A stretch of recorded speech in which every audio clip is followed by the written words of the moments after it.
முன்னெல்லாம் பார்த்தீங்கன்னா, கமல் சார் வரும்போது சாட்டர்டே, சண்டே எபிசோடே வந்து சுவாரஸ்யமா போகும். சூப்பரா இருக்கும். ஒரு வாரம் பார்க்காதவங்க கூட பார்த்தீங்கன்னா, கமல் சாரோட எபிசோடுக்காக வருவாங்க. கமல் சாரோட எபிசோடு பார்க்கும்போதே வந்து அந்த 5 நாள் பார்த்த திருப்தி கிடைக்கும்.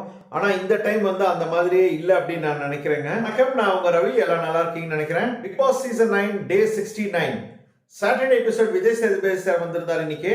லாஸ்ட் வீக் அந்த கம்ருதீனும் விஜய் பார்வதி வந்து பனிஷ்மெண்ட் டைம்ல ஒழுங்கா மதிக்காம சில வேலைகளை செய்யாததை பத்தியே இன்னைக்கு பேசிட்டு இருந்தாரு. எஸ்பெஷலி பாத்தீங்கன்னா ரூம் தலை இந்த வாரத்தோட பிக் பாஸ் தலை அமித்தை பத்தி தான் பேசிட்டு இருந்தாங்க. அமித் வந்து ஒழுங்கா செய்யலன்னு சொல்லிட்டு இருந்தாங்க.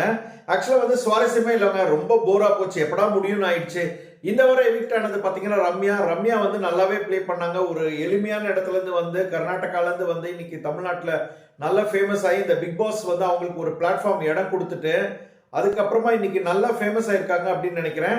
இந்த ஒரு பிக் பாஸ் மூலியமா மேலும் வளர்ச்சி அடைவாங்க, பயங்கரமா ஃபேமஸ் ஆவாங்கன்னு சொல்லி நம்ம எதிர்பார்க்கலாம். நாளைக்கு மீண்டும் ஒரு எவிக்ஷன் இருக்குமா?